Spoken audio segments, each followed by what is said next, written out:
तो चलिए क्लास की शुरुआत करते हैं। इसके पहले हमने जीएस पेपर को देखा 2013 के, और जीएस पेपर में 140 क्वेश्चन हमने सॉल्व किए। आज हम उसी 2013 में जो पेपर 2 है, जिसमें हिंदी के जो है 60 क्वेश्चन पूछे गए, उसको देखेंगे, जिसे सामान्य हिंदी कहते हैं। और आगे बढ़ने से पहले हम आपको बता दें, ये हमारा टेलीग्राम चैनल है, इसको आप वीडियो पॉज करके डायरेक्ट स्कैन कर लीजिएगा, या तो इस वीडियो के डिस्क्रिप्शन बॉक्स में लिंक दी गई है, आप वहाँ से डायरेक्ट जो है टेलीग्राम चैनल को ज्वाइन कर सकते हैं। कभी कभी होता है टेलीग्राम चैनल पर सर्च करने पर तो नहीं करता, तो आप डायरेक्ट लिंक्स क्लिक करके ज्वाइन कर सकते हैं। और इसके अलावा ये हमारा फेसबुक पेज है, इसको भी ज्वाइन कर सकते हैं, इस पर भी क्लासेस चलती हैं, हमारा इंस्टाग्राम आईडी है। ठीक है, तो बात करें, फर्स्ट पेपर हमने सॉल्व कर लिया 140 क्वेश्चन। अब जो है आज सेकंड पेपर सॉल्व करेंगे, जिसमें 60 क्वेश्चन पूछे गए हैं। विलोम से जो है 10 शब्द, वाक्य वर्तनी से 10, अनेक शब्दों के एक शब्द, तत्सम तद्भव, विशेषण विशेष और पर्यायवाची। तो 2013 में जो सबसे पहले स्टार्ट हुआ, उसमें विशेषण और विशेष से क्वेश्चन आया है। तो थोड़ा सा हम लोग विशेषण की परिभाषा देख लेते हैं। तो विशेषण की परिभाषा की बात करें, तो इसमें विशेषण वह शब्द है जो एक वाक्य में प्रयुक्त नाउन या प्रोनाउन को विशेषता प्रदान करता हो। यानी संज्ञा या सर्वनाम की विशेषता बतलाने वाले शब्दों को क्या कहते हैं? विशेषण कहते हैं। अब विशेषण तो बता दिया, जो शब्द क्या करता है? विशेषता बताता है, उसे विशेषण कहते हैं। लेकिन अगर आपसे पूछा विशेष किसे कहते हैं? जिसकी विशेषता बताई जा रही है उसे क्या कहते हैं? विशेष्य कहते हैं। ये भी आपको ध्यान रखना है। फॉर एग्जाम्पल विशेषण की बात करें, तो विशेषण जैसे वह अच्छी लड़की है, यानी तो गुड क्या हो गया, या अच्छा क्या हो गया, अच्छाई उसकी क्या हो गई, वो हो गई विशेषण। अब अलवर एक छोटा शहर सा शहर है, तो स्मॉल छोटा क्या हो गया, वो उसका विशेषण हो गया। उसने मुझे 5 पेंसिल दी, तो 5 क्या हो गया, वो विशेषण हो गया। या मेरा पेन है, तो मेरा क्या हो गया, वो उसका विशेषण हो गया। अब इसके कुछ प्रकार दिए गए हैं, इसको आपको पढ़ लेना है, इसको हम पढ़ाएंगे नहीं, इसमें सीधे हम लोग क्वेश्चंस पे आएंगे। टाइप्स के बारे में उसके प्रॉपर एग्जाम्पल भी दिए गए हैं, उन सब के बारे में आपको देख लेना है।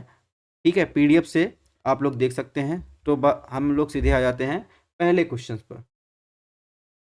पहले क्वेश्चन की बात करें, विशेषण शब्द का चयन कीजिए। यानी आपको विशेषण बताना है, यानी वो शब्द बताना है जो विशेषता बता रहा हो, वो शब्द बताना है विशेषण।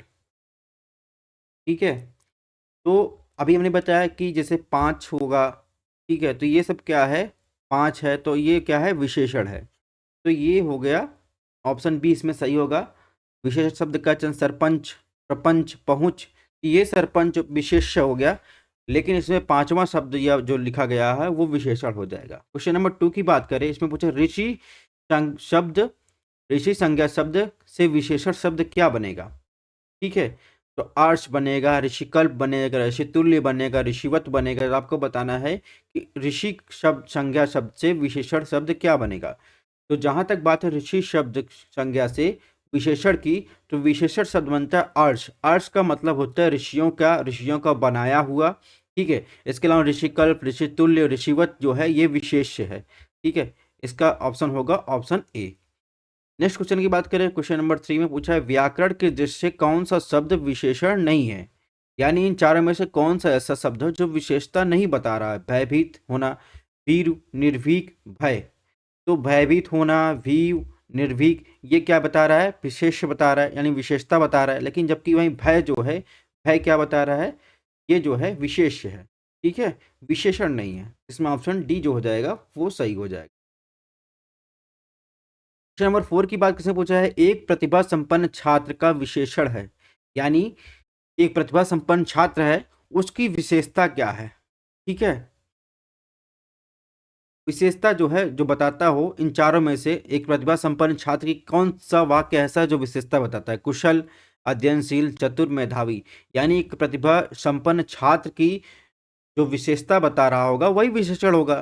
तो एक प्रतिभा संपन्न छात्र की विशेषता कौन बता रहा है, मेधावी शब्द जो है ये विशेषता बता रहा है। अब इसने पूछा है नेक्स्ट क्वेश्चन में, नीली साड़ी कौन सा विशेषण है। तो संख्यावाचक है, गुणवाचक है, परिमाणवाचक है, सर्वनामिक है। तो इसमें साड़ी कैसी है, नीली है। नीली साड़ी यानी उसकी क्वालिटी को बता रहा है, तो क्या बता रहा है, गुणवाचक जो है विशेषण है।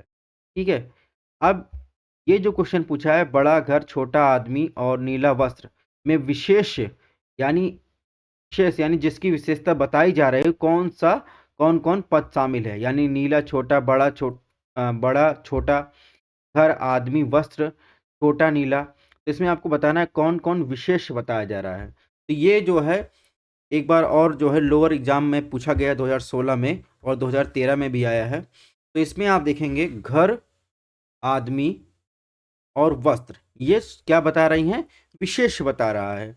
इसमें ऑप्शन सी जो हो जाएगा वो सही हो जाएगा। नेक्स्ट क्वेश्चन की बात करें, क्वेश्चन नंबर 7, विशेष शब्द है रामलला, बुद्धिमती स्त्री, सीताराम, रमापति। तो आपको बताना है विशेष शब्द यानी जिसकी विशेषता बताई जा रही हो। तो जो है विशेषता रमापति जो हो क्या हो जाएगा, विशेष शब्द हो जाएगा। ऑप्शन क्वेश्चन नंबर 8 की बात करें, इसमें पूछा निम्नलिखित विशेष विशेषण युग्मों में एक क्या है, गलत है।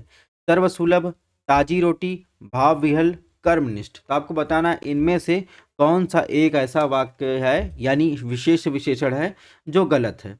तो चलिए बताइए इसमें कौन सा ऐसा एक वाक्य है जिसमें विशेष और विशेषण की बात कर रहा है तो वो गलत है। तो इसमें देखेंगे ताजी रोटी, ठीक है, ये भी जो है सही है। भाव विहल ये भी सही, कर्मनिष्ठ ये भी सही है।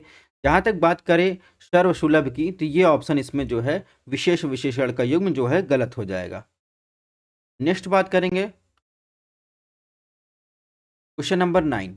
इसमें पूछा है 9 में परिमाणवाचक क्रिया विशेषण का वाक्य होगा, वह बहुत थक गया है, वह अभी अभी गया है, वह अंदर बैठा है, वह अब भली भांति नाच लेता है। तो आपको बताना है परिमाणवाचक क्रिया विशेषण का वाक्य होगा, ठीक है।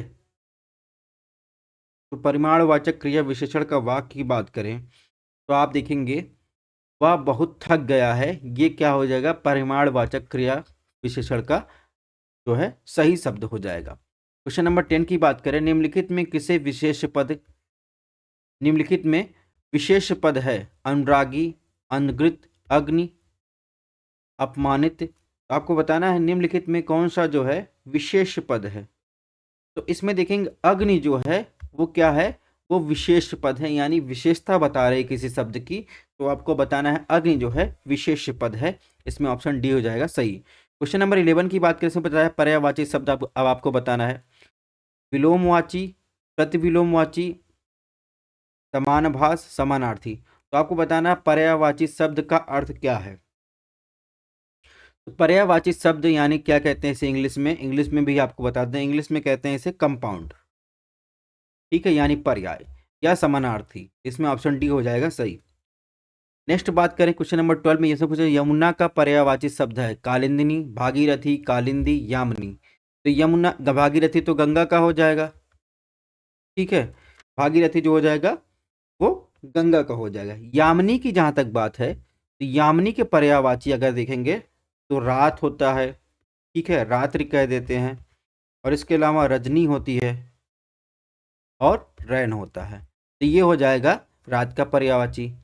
और अगर बात करें यमुना की पर्यायवाची, तो यमुना की पर्यायवाची जो होती है कालिंदी होती है। इसके अलावा अगर बात करें यमुना की पर्यायवाची की तो आपको ध्यान रखना है और भी नोट करते चलना है सूर्य सुता, ठीक है, और तरड़ी।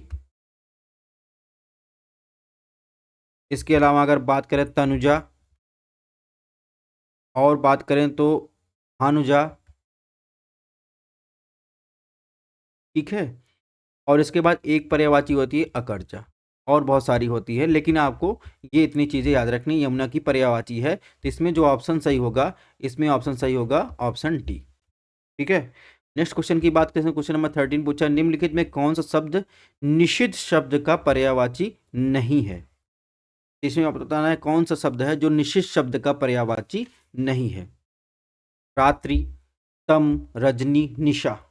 तो आप देख रहे होंगे ये जो है रात्रि, रजनी, निशा, ये जो है आप देख रहे हैं एक दूसरे का क्या है, सिनोनिम्स है, पर्यायवाची है। लेकिन निषिद्ध शब्द की बात करें तो निषिद्ध शब्द का पर्यायवाची जो है तम नहीं है, ठीक है। निषिद्ध शब्द का पर्यायवाची रजनी, निशा, रात्रि है, इसको अमा भी कह देते हैं। जबकि तम जो है, तम किसका पर्यायवाची है, तम जो पर्यायवाची है वो अंधकार का पर्यायवाची है। ठीक है। इसके अलावा तम, तमिश्र, तिमिर, ध्वंत, ये सब अंधकार का पर्यायवाची है। क्वेश्चन नंबर 14 की बात करें, सूर्य का पर्यायवाची है भास्वर, प्रकाश, मार्तंड, तेज। तो सूर्य को क्या कहते हैं? सूर्य को दिनकर, दिवाकर, रवि, भानु, भास्कर, अर्क, तरणी, पतंग, आदित्य, चविता, हंस, अंशुमाली, मातृतंड। तो इस प्रकार देखेंगे, इसमें जो है ऑप्शन बी सही हो जाएगा। जहां तक बात है तेज की, तेज प्रकाश हुआ, भास्वर हुआ, ये चमकदार, चमकीला, ये सब क्या है? ये इसके पर्यायवाची है। क्वेश्चन नंबर 15 की बात से पूछा, निम्नलिखित में कौन सा शब्द अरविंद का पर्यायवाची नहीं है? तो अरविंद का पर्यायवाची आपको मिलिंद, पंकज, जलज, अंबुज। तो आपको बताना है अरविंद का पर्यायवाची नहीं है। तो अरविंद का पर्यायवाची मिलिंद नहीं है। ठीक है, मिलिंद का पर्यायवाची आप देखेंगे अली, भौरा, भ्रमर, भौरा, मृग होता है, मधुप होता है। अरविंद में अरविंद का पर्यायवाची पंकज, अंबुज, जलज, ये सब क्या है? कमल। ये सब अरविंद के पर्यायवाची है। क्वेश्चन नंबर 16 की बात कैसे पूछे, बिजली शब्द का पर्यायवाची नहीं है? तो दामिनी, तड़ित, विंतुड़ा, चंचला। तो आपको बताना है दामिनी शब्द का पर्यायवाची कौन सा नहीं है। तो दामिनी शब्द का पर्यायवाची आप देखेंगे तो दामिनी, सॉरी, बिजली शब्द का पर्यायवाची आप देखेंगे तो दामिनी है, तड़ित है, चंचला है। इसके अलावा बात करें तो सौदामिनी है, क्षया है, धन प्रिया है, रोरावती है, इंद्रवज्र है, ठीक है, क्षण प्रभा है, चपला है। ये सब क्या है? बिजली के पर्यायवाची। लेकिन अगर देखेंगे विंतुड़ा का पर्यायवाची आप देखेंगे तो विंतुड़ा का पर्यायवाची होता है न्यूनता, इसके अलावा दुर्लभता, इसके अलावा अभाव। ये सब क्या है? विंतुड़ा का पर्यायवाची है। क्वेश्चन नंबर 17 हम देखते हैं। 17 में क्या पूछा है? प्राची शब्द का प्राची का पर्यायवाची शब्द है प्राचीन, पूर्व, प्रकृति, प्रज्ञा। तो आपको बताना प्राची शब्द का जो है पर्यायवाची कौन था। तो प्राची शब्द की पर्यायवाची की बात करें तो प्राची शब्द का मतलब होता है पूर्व की दिशा या पूरब। तो इसमें ऑप्शन हो जाएगा ऑप्शन सी। ठीक है। और प्रज्ञा शब्द की बात करें, प्रज्ञा शब्द का पर्यायवाची हो जाएगा, प्रज्ञा शब्द का पर्यायवाची हो जाएगा अक्ल, बुद्धि, मति, विवेक और मेधा। ठीक है। तो नेक्स्ट क्वेश्चन की बात, क्वेश्चन नंबर 18 पूछा, तरंग शब्द का पर्यायवाची। तरंग शब्द पर्यायवाची में पूछा पुष्कर, जलधि, कुल, उर्मी। जैसे बताएं तरंग शब्द का पर्यायवाची कौन सा है। ठीक है। तो जहां तक पुष्कर की बात है तो पुष्कर का पर्यायवाची हो जाएगा जलाशय और पोखरा। ठीक है, जल। ठीक है। और इसके अलावा अगर बात करें तरंग शब्द के पर्यायवाची, तरंग शब्द का पर्यायवाची क्या हो जाए? उर्मी।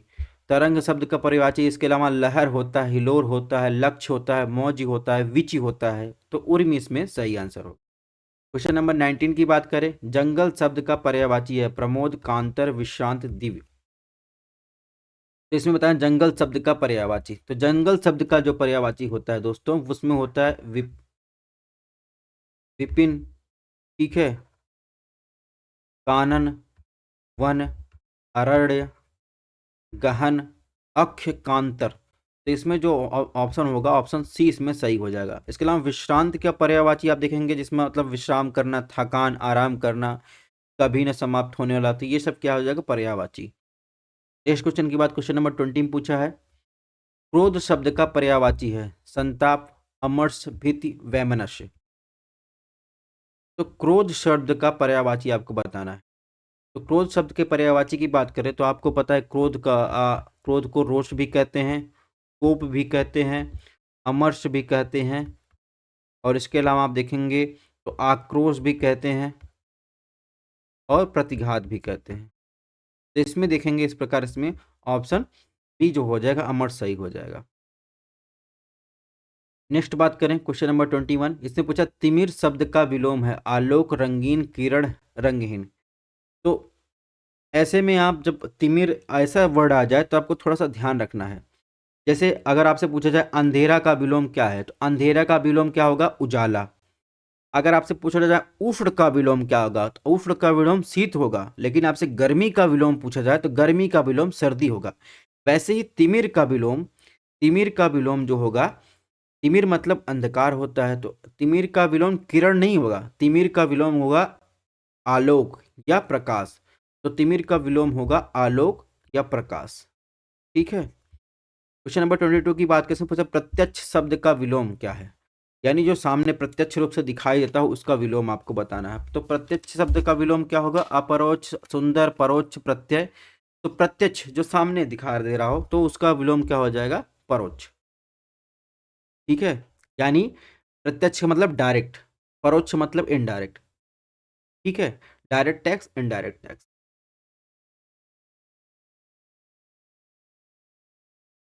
नंबर 23 की बात कैसे पूछा है, सामान्य शब्द का विलोम क्या है। तो सामान्य मतलब शब्द में इसमें चार ऑप्शन श्रेष्ठ दिया है, सर्वज्ञ दिया, साधारण दिया, विशिष्ट दिया है। तो सामान्य, सामान्य का विलोम क्या होगा, जनरल का विलोम होगा स्पेसिफिक, यानी विशिष्ट की बात कर रहा है। तो इसमें ऑप्शन डी जो हो जाएगा सही हो जाएगा।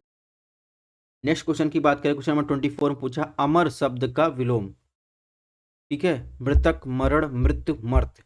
तो अमर शब्द का विलोम जो होगा इन चारों में से मर्त होगा, ये ऑप्शन जो है ज्यादा उपयुक्त है, मर्त जो है इसका विलोम होगा। ठीक है। क्वेश्चन नंबर 25 में पूछा है उपकार शब्द का विलोम है विकार, अनुपकार, तिरस्कार, अपकार। तो उपकार करना, उपकार का विलोम क्या होगा, अपकार।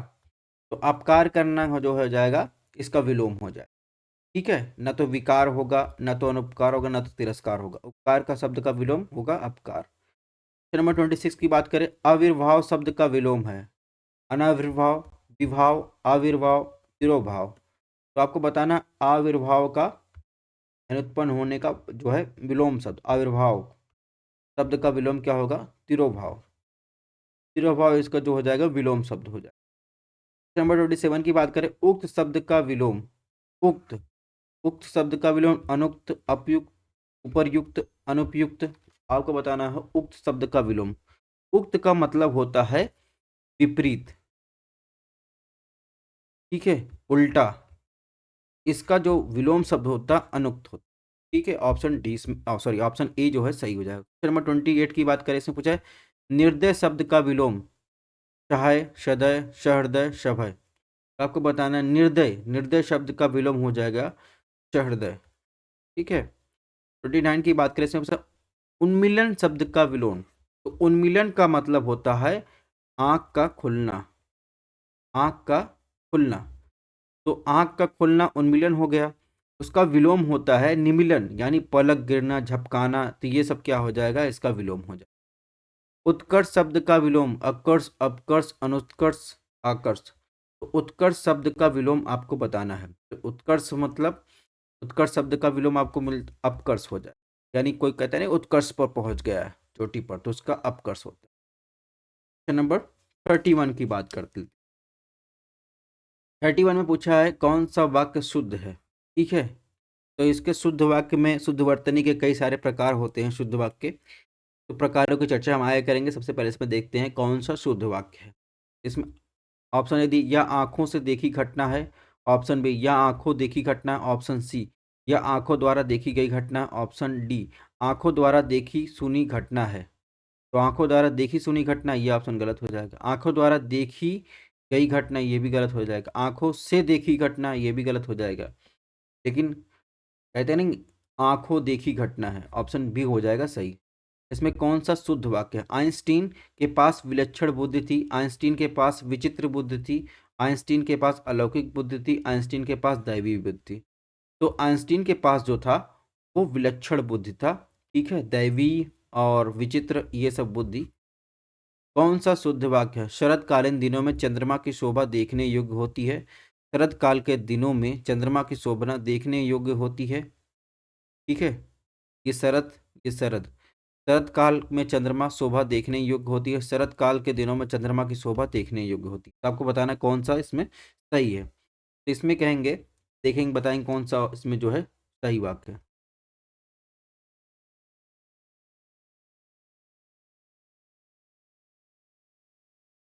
तो इसमें जो सही वाक्य होगा वो होगा शरद काल में चंद्रमा की शोभा देखने योग्य होती है।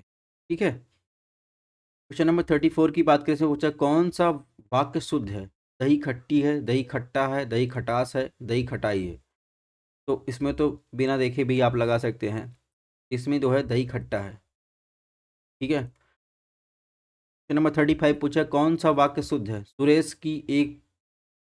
सुरेश को एक पाती लिखना है, सुरेश को एक पाती लिखनी है, सुरेश के लिए एक पत्र लिखना है, सुरेश के लिए एक पत्र लिखना है और लिखनी है और लिखना है। इसमें बताना है कौन सा शब्द सही है, मतलब शुद्ध है। तो देखेंगे सुरेश को एक पाती लिखनी गलत है, सुरेश ने एक पाती लिखनी ये भी गलत, सुरेश के लिए एक पत्र लिखनी है ये भी गलत है, सुरेश के लिए एक पत्र लिखना है ये बात सही। ठीक है, स्त्रीलिंग पुल्लिंग वाला भी देखना पड़ता है। अशुद्ध वर्तनी वाला शब्द प्रज्वलित, समुज्वल, उज्ज्वल, समुज्वल। तो आपको बताना इसमें कौन सा शब्द ऐसा है जो गलत लिखा गया है।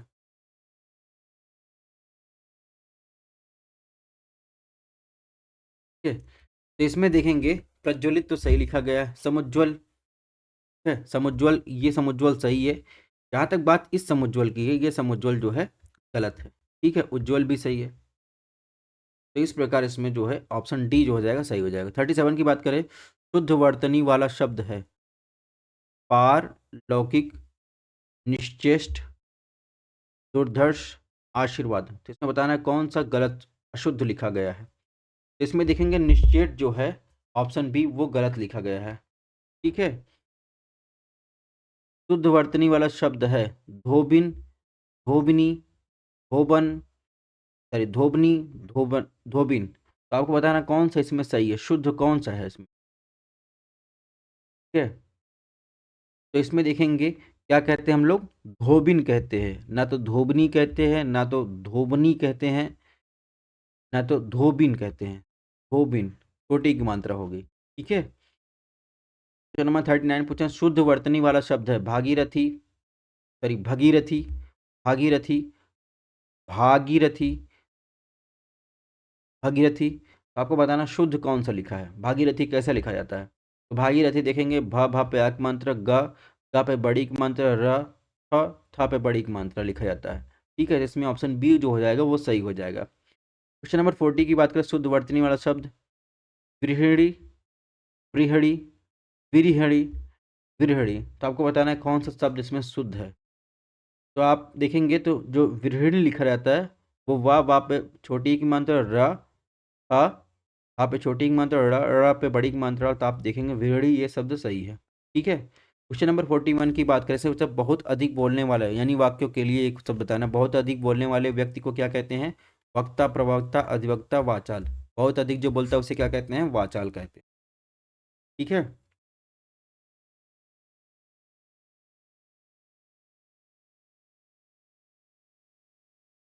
क्वेश्चन नंबर 42 की बात करें पूछा जिसका इलाज ना हो सके उसके लिए क्या शब्द उपयोग किया था, असाध्य, साधनहीन, दुसाध्य, श्रम साध्य। तो आप देखते नहीं जिसका इलाज नहीं किया था उसे क्या असाध्य बीमारी हो गई है तो उसे क्या कहते हैं, असाध्य। ठीक है, जिसे जीता ना जा सके, अजय, अपराजय, आज्ञे, दुर्जय। तो जिसे जीता जा ना जा सके उसे क्या कहते हैं, अजय कहते हैं। ठीक है, जिसकी जिस स्त्री का पति जीवित है उसके लिए क्या उपयुक्त है, पतिव्रता, विवाहिता, अनुरक्ता, साधवा। तो जिसका पति जीवित है उसे पतिव्रता, विवाहिता ये सब नहीं कहते, उसे क्या कहते हैं, साधवा कहते हैं। इसमें ऑप्शन बी जो हो जाएगा सही हो जाएगा। ठीक है, नेक्स्ट क्वेश्चन की बात करें, नेक्स्ट क्वेश्चन पूछा है जो छीण ना हो सके। ठीक है, उसके लिए क्या कहते हैं, अमिट, अक्षय, अपार, अनंत। तो जो छीण ना हो सके उसके लिए क्या उपयोग किया जाता है, वो क्या है, अनंत। जो सब कुछ जानता हो, यानी उससे कोई परिणात क्या कहते हैं, सर्वज्ञ है, वो सब जगह है। तो सब कुछ जानने वाले को क्या कहते हैं, सर्वज्ञ कहते हैं। जिसके सिर पर चंद्र हो, तो जिसके सिर पर चंद्र हो उसे क्या कहते हैं, ये भगवान शंकर के लिए उपयोग किया जाता है। तो जिसके सिर पर चंद्र हो उसे कहते हैं चंद्रशेखर। ठीक है, अब क्वेश्चन नंबर 48 की बात इसमें पूछा है जिसके हृदय में ममता नहीं हो उसके लिए क्या शब्द उपयोग है, मर्महता, क्रूर, निर्दय, निर्मम। तो जिसके हृदय में यानी दिल में ममता नहीं होती इसे क्या कहते हैं, निर्मम कहते हैं। ठीक है, नेक्स्ट क्वेश्चन की बात करें, नेक्स्ट क्वेश्चन में पूछा है तिलक लगाने में किस अन्न का उपयोग या प्रयोग उपयुक्त होता है, गेहूं, जौ, उड़द, अक्षत। तो क्या कहते हैं, तिलक लगाने में क्या कहते हैं, अक्षत का प्रयोग किया जाता है। ठीक है, सबसे उपयुक्त क्या है, अक्षत। जिसका जन्म छोटी जात या निचले वर्ग में हुआ हो उसके लिए क्या कहते हैं, अंडज, अंत्यज, शूद्र, अछूत। तो जिसका जन्म छोटी जात में या निचली जात में निचले वर्ग में हुआ होता है उसके लिए क्या उपयोग करते हैं? अंत्यज। ठीक है। चूरन है उसका तत्सम शब्द क्या है? सबसे पहले आपको तत्सम और तद्भव समझना पड़ेगा थोड़ा सा। तो अगर बात करें दोस्तों तत्सम की, तो तत्सम शब्द देखेंगे तत् प्लस सम। तत्सम शब्द होता है यानी उसके समान, अर्थात संस्कृत के समान। तो हिंदी में आपको बहुत सारे ऐसे शब्द मिलेंगे जो सीधे क्या गए संस्कृत से लिए गए हैं और आज भी वो लोग यूज में हैं। जैसे अगर बात करें अग्नि हो गया, वायु हो गया, माता हो गया, पिता, प्रकाश, पुत्र, सूर्य, ये सब क्या है सीधे जो है संस्कृत से लिए गए हैं। तद्भव क्या होता है? तद्भव होता है उससे होना, इसका अर्थ होता है तद और प्लस भव। ठीक है। इसका अर्थात संस्कृत शब्दों से विकृत होकर जो है परिवर्तित होकर बने शब्द हैं। ठीक है। तो इसे क्या कहते हैं? तद्भव कहते हैं। जैसे अगर बात करें तो संस्कृत में उज्ज्वल होता है। ठीक है। प्राकृतिक में क्या कहते हैं? उज्ज्वल कहते हैं। और हिंदी में क्या कहते हैं? उज्ज्वला कहते हैं। वैसे जैसे अगर बात करें संध्या, संस्कृत शब्द है, प्रकृति में क्या कहते हैं? संध्या कहते हैं। और हिंदी में क्या कहते हैं? सांझ कहते हैं। वैसे अगर बात करें चूरन शब्द का, चूरन का तत्सम शब्द क्या होगा? तो आप बताइए चूरन का तत्सम शब्द चौर, चर्म, चूड़, चक्षु। तो चूरन का जो है तत्सम शब्द होगा वो होगा चूड़ होगा। कौन सा तत्सम शब्द नहीं है? इंदु, मनोज, दिनेश, रात। तो आपको बताना है कौन सा जो है इसमें तत्सम शब्द नहीं है। तो आप देखेंगे तत्सम शब्द जो है इसमें ऑप्शन डी रात नहीं है। ठीक है। रात क्या है? तद्भव शब्द है। ठीक है। अगर यहीं रात्रि लिखा होता तो ये क्या हो जाता? तत्सम हो जाता। तिक्त शब्द का तद्भव है तीता, तिक्ता, तीखा, तीखन। तो तिक्त का शब्द का आपको बताना तद्भव शब्द क्या है। ठीक है। तो तिक्त शब्द का जो है तद्भव होगा वो होगा तीखा। ठीक है। बाकी ये सब क्या है? तत्सम में आएगा। 54 की बात करें इसमें ससुर शब्द का, ससुर का तत्सम शब्द क्या है? सस्वर, श्वशुर, श्वशुर, श्वशुर। तो देखेंगे ससुर, ससुर शब्द का जो है, ससुर शब्द का जो है तत्सम शब्द होगा वो होगा श्वशुर। ठीक है। 55 में देखिए क्या पूछा है? तद्भव शब्द निर्दिष्ट कीजिए। तद्भव कौन सा? आधा, कूप, विद्या, व्योम। तो आपको बताना इसमें से तद्भव कौन सा है? तो आधा जो है वो तद्भव है। अगर इसका तत्सम लिखा जाए तो तत्सम क्या हो जाएगा? अर्ध हो जाएगा। ठीक है। नेक्स्ट क्वेश्चन की बात करें 56 में तत्सम शब्द कौन सा है? क्लिष्ट, कठिन, कठोर, मजबूत। तो देखिए तत्सम शब्द यानी संस्कृत का शब्द कौन सा है? क्लिष्ट में हो जाएगा, ऑप्शन ए जो हो जाएगा वो सही हो जाएगा। ढीठ शब्द का तत्सम क्या है? दृष्ट, दृश्य, पुष्ट, धृष्ट। तो ढीठ शब्द का आप देखेंगे, ढीठ शब्द का जो तत्सम अगर पूछा जाए, संस्कृत शब्द पूछा जा रहा है तो क्या कहते हैं? दृष्ट कहते हैं। अब वहीं तत्सम शब्द का चयन करना, शेर, व्याघ्र, बब्बर शेर, बाघ। इसमें बताना है तत्सम शब्द इसमें कौन सा है। तो तत्सम मतलब संस्कृत शब्द, दिमाग में बैठा के रखिए, तत्सम मतलब संस्कृत शब्द। तो व्याघ्र जो है वो क्या है? तत्सम शब्द है। इसका जो तद्भव हो जाएगा वो बाघ हो जाएगा। ठीक है। 59 ने पूछा माँ शब्द का तत्सम, माँ को इंग्लिश में क्या कहते हैं? माँ, सॉरी, माँ शब्द को तत्सम यानी संस्कृत में क्या कहते हैं? माता, मर्तिका और मातृ, अम्मा। तो आपको बताना है कि माँ शब्द का तत्सम शब्द यानी संस्कृत में उसे क्या कहते हैं। तो माँ शब्द को क्या कहते हैं? मातृ कहते हैं। ठीक है। आपको तद्भव शब्द बताना है नेक्स्ट क्वेश्चन में। मानव, मनई, मनुष्य, मानव। तो आपको बताना है कि जो है तद्भव शब्द इसमें कौन सा है। तो तद्भव जो है देखेंगे मानव जो है स्वयं जो है तद्भव शब्द है और इसका तत्सम यानी संस्कृत शब्द क्या हो जाएगा? मनुष्य। ठीक है। तो इस प्रकार हमने 2013 कंप्लीट कर लिया। नेक्स्ट जो लेक्चर होगा वो 2014 पे होगा। ठीक है। तो थैंक्स फॉर वॉचिंग। मिलते हैं नेक्स्ट जो है 2014 क्वेश्चन के साथ। और तब तक आप लोग अपनी हेल्थ का ध्यान रखिएगा।